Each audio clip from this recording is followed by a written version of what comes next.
Well, Anthony, let's just jump into it, man. I mean, it's been about 2 weeks since the announcement. Has it sunk in yet, man? I mean, you are PFL lightweight Anthony Pettis. Yeah, it has, man. Like honestly, doing all these interviews and doing the media, getting back into the mix. I took a week off to go decompress. We went to Dominican Republic for the holidays with my fiance, and right back in the gym today, man. It feels good. It feels good to have like a whole new goal, a whole new mindset, a whole new I guess obstacles to accomplish. So it feels good.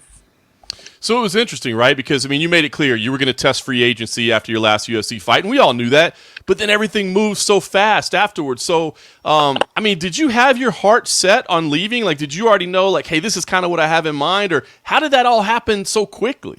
A little bit of both. I think early last year in January when I had that loss against Ferreira, and then coronavirus hit. Everything was just like crazy, man. I didn't know what my future held at all levels. It was just like a crazy time for me. My gyms, obviously the businesses weren't doing too well with, obviously everybody having not to train and closing down my gyms.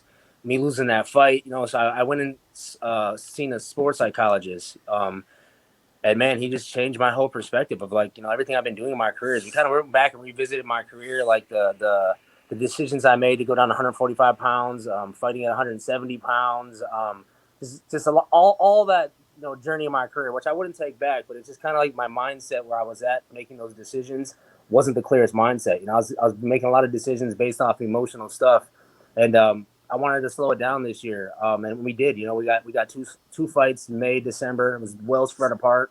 And I think that's a good schedule for me, a good way for me to approach my next fights. And when I decided I was going to fight my UFC contract out, it definitely was a scary time. It's like fighting for free agency is like you're kind of betting on yourself. But I knew what I'm capable of. I knew what my goals were, and I was very very present in these last couple of fights, and I just looking to build off of that. So, I mean, when we thought about the possibilities of where you might end up, right? Of course, to us on the outside, Bellator seemed like a natural fit, right? Your brother's there; he already knows the ropes. We know he gets well taken care of over there. Thought maybe they would extend to you. So, I'm sure they came talking at least. What made you decide PFL is actually the right spot for me? Yeah, I mean, there's a couple of reasons behind the PFL deal. The my little bro at Bellator, seeing him go over there, I like that he has his own home. I feel like he kind of was like had an identity like by me, like he was like Anthony Pettis' his little brother, and he was fighting these tough fights, and these guys were coming at him hard. Where now he's in Bellator and he's one fight away from becoming a world champion. So I'm really happy where he's at. And then the PFL deal and their format is kind of what drew me towards making that signature happen fast.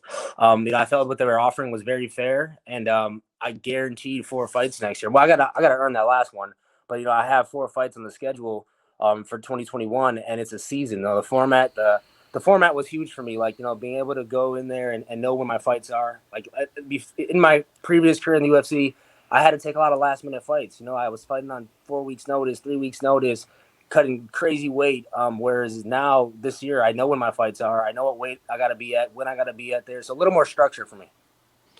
That's cool, man. I actually wondered if maybe you wanted to not like cast that shadow over your brother again. Yeah, He's had to fight under it for a long time. That's real cool of you, man, to do definitely, that. So, for sure.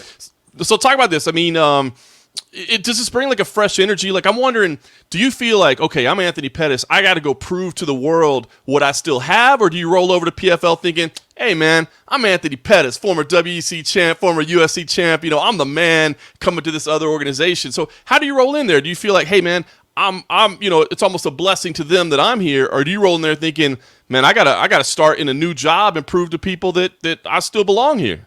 I got to start in a new job, man. Like, everything I did in my past, and we all know this in the fight world.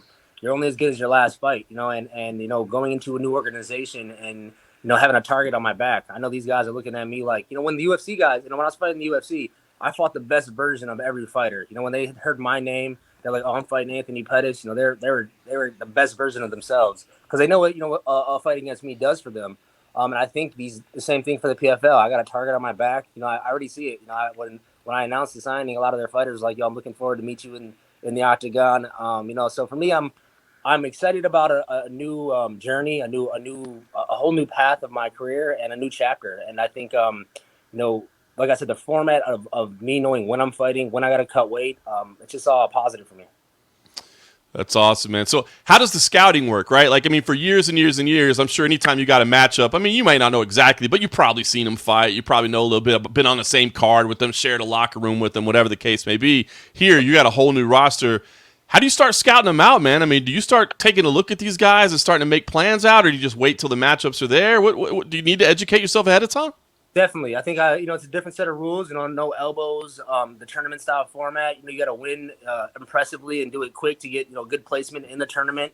And it's 12 months to become a champion. So it's a different mindset going in there with, totally different opponents.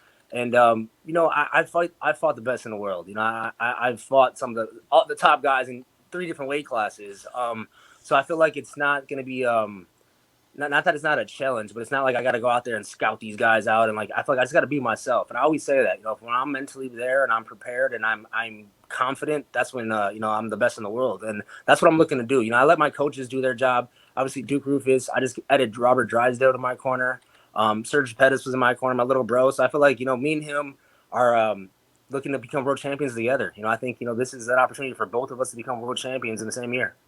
That's awesome, man. Yeah, I saw the Drysdale connection, which is awesome. I mean, we know that the PFL is setting up shop in Vegas this year, right? So, I mean, I know that you've got a lot of loyalty towards Duke Rufus, and it's not that you would ever put that team aside. But what are you planning to do? Are you planning to spend a lot of time in Vegas and train so you're already kind of here and ready to go, or how's the training going to look? Well, I live in Vegas part-time. I have a house in Vegas and also in Milwaukee. My training camp is in Milwaukee, so I'll be doing my beginning of my camp probably in Milwaukee. And then I think with the way the PFL is working, we're going to have a little bit longer of a bubble, if you will, for the coronavirus. So I'll be going back and forth. I found a great striking gym in Vegas with the Njokwanje brothers. I've been getting a lot of work with them guys.